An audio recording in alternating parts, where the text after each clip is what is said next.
Okay, so from all of this, I've got three things going on.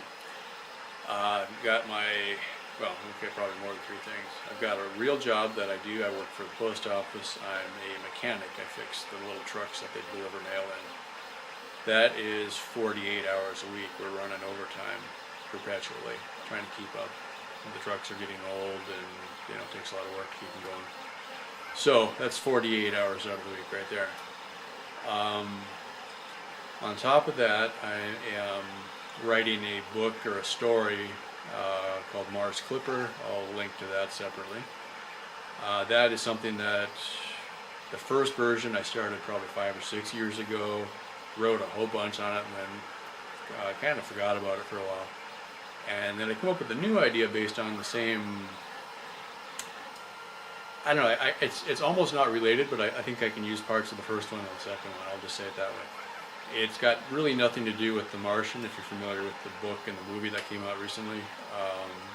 I started mine well before I was aware of his, and the storylines really are separate. So pretty different, unique. I don't think I've seen anything quite like it. Not that that's a good thing or a bad thing. It's just, it's out there.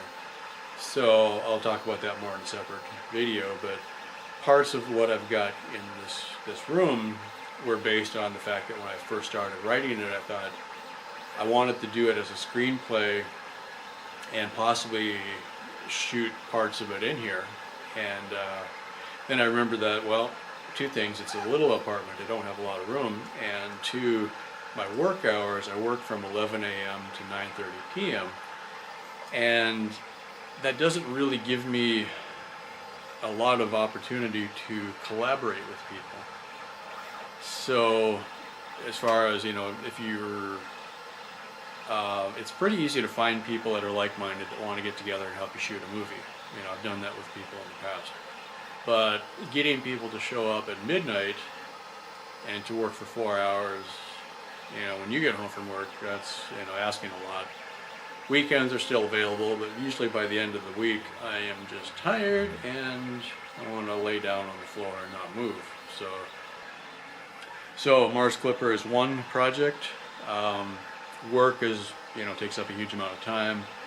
And then I've got property over near El Paso, and I'm trying to get the post office to transfer me to the local office there. So it's like, okay, kind of roundabout. Instead of paying for apartment rent and be constantly running out of space, what I'm hoping to do is get moved over there. I have this property. It'll be about an hour drive from work, but I've got a lot of room and no buildings, and so when I get there I'm going to have nothing basically. It's going to start off with a tent or a camper shell on my truck or something like that. But as I have time and money, I'm taking what would have been paying for rent and putting that towards the land payment, and then making buildings and so on. So I'm going to have probably some kind of a workshop in addition to where I live.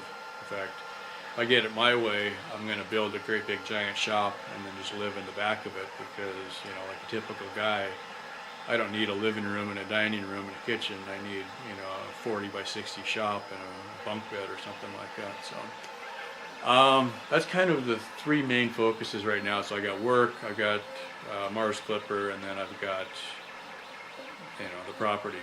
Now, from all that, you look around at all the stuff I've got here, and how does that all apply? Well, some of what I'm doing is electricity related. So I'm looking at solar panels, batteries, supercapacitors, charging systems, and stuff like that.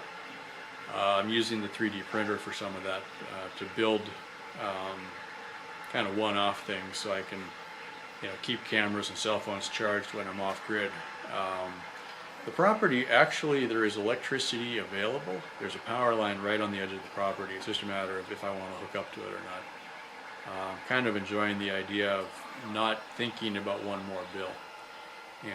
Here, summertime, $150 a month for electricity because it's hot and humid. Wintertime, I got to run heat, and it's about $100 a month. and I got about 4 months out of the year where I don't have to run the air conditioner and I don't have to run the heaters, and so those are kind of nice. And I thought, well, I've got almost unlimited sunshine and the wind blows constantly out there, so I should be able to live off grid pretty easily and still have all the power I can use. So that's kind of where I'm looking at for that. Now, okay, so we got that. As far as Mars Clipper, it's kind of funny in a way, because anything that I learn about off-grid living, as far as solar power especially, and all those systems, works really good in spaceships. You're looking at how can you live in a small space, how can you live off of small amounts of water, because I'm out in the desert, and so it's been really funny. Every time I research something for the spaceship project, I'm like, oh, that just totally makes sense for off-grid living, or anything I learned about off-grid living fits in really nice with the spaceships. A lot of times I've had businesses in my life. I did wedding photography and wedding video for about 10 years. And when you own a business, you learn about tax write-offs. And it occurred to me a couple of years ago that a media company, that's a legitimate tax write-off. So when I was doing wedding photography, wedding video, that's a business. If I'm creating videos for my business, that's a legitimate write-off. And I remember one year when I was getting restarted in wedding video, there was a wedding show, and so I bought a 40-inch TV, new video camera, new tripod, and I think something else, I can't remember what it was now. And then I went to this wedding show. Well, the wedding show cost me $1,500, the camera was $4,000, the TV I think was $500 then, and something like that. And that was all a legitimate tax write-off. And so end of the year, because I was also working a day job, I was able to take write-offs, and so I got a 40-inch TV and it was a tax write-off. So, go figure. That's, they write the laws, we just, learn how to use them. So a lot of the stuff that I end up having, a GoPro, 2 cameras like this, any of the video gear that I've got, that's write-offs for the media company. And any of the electronic stuff that I'm buying, like I'm buying, if I decide I need something, I buy 10 of it, like this was a prototype of a board that I was working on. This is for charging batteries off of USB power. Okay, well, that's a prototype, and all those parts came from China. So if you're going to waste your time ordering something, you don't buy 1 or 2, you buy 30 or 50 of them or something like that. So end of the year, you got a stack of receipts from all your eBay purchases, and that's all tax write-offs, because that's product or tools or whatever. Not a tax attorney. Don't take my advice, but think about, if you're into that kind of stuff, could you take it beyond a hobby and actually use it as a write-off? So, kind of cool. The land. Let's see, how was that last year? The interest on the land was a write-off. I forget if it was for investment purposes, because I'm not living out there yet. And then once I'm living out there, especially if I consider it part of my media company, I've got acres and acres of land out there that I can use for setting up sets, building props. I could do scenes. I mean, it almost looks like Mars if you knock down a little bit of vegetation. It could be almost believable. Nothing lives out there very much except for the jackrabbits. I'll have to explain those in the story somehow.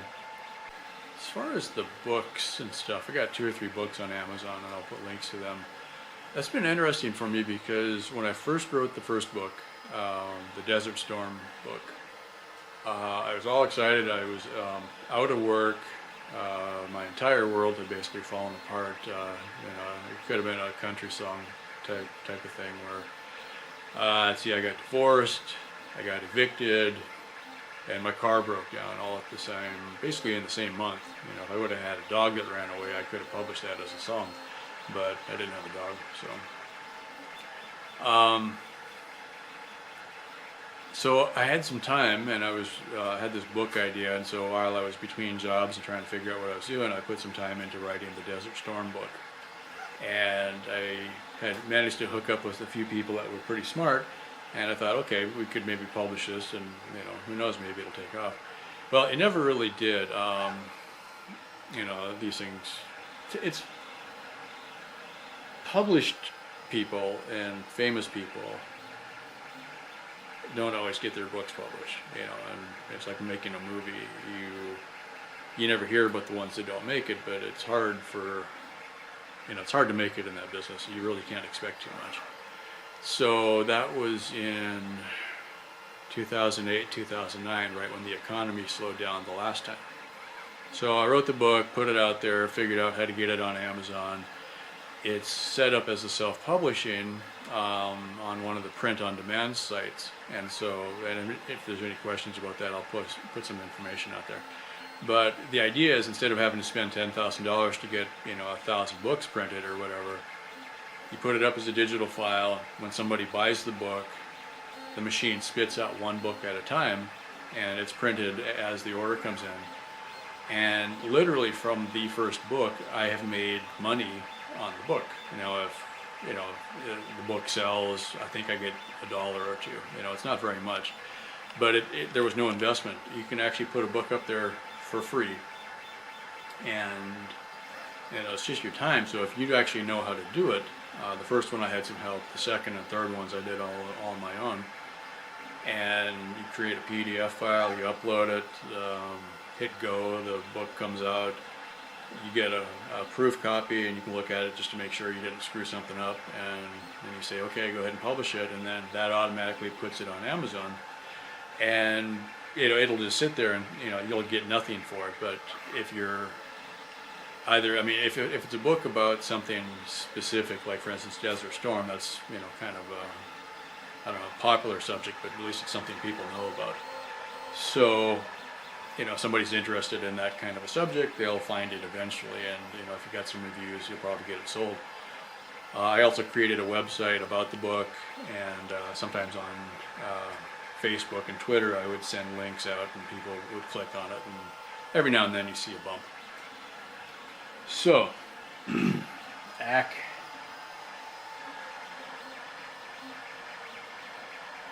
Yeah. Freedom juice. So, anyway.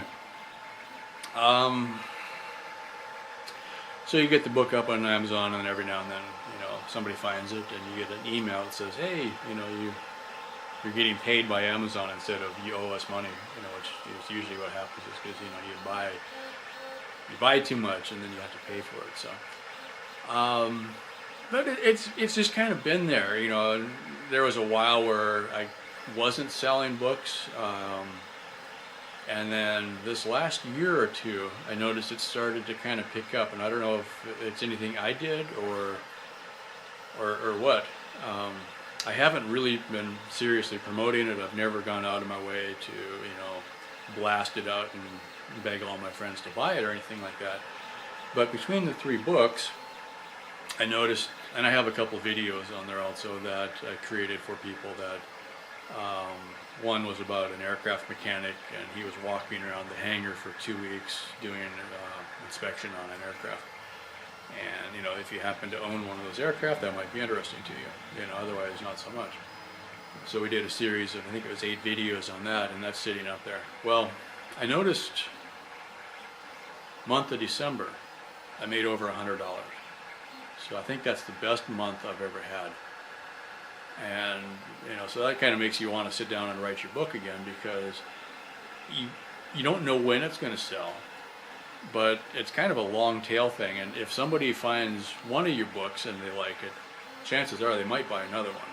So there's always that too. And so every time you release something, they notice some of the other books.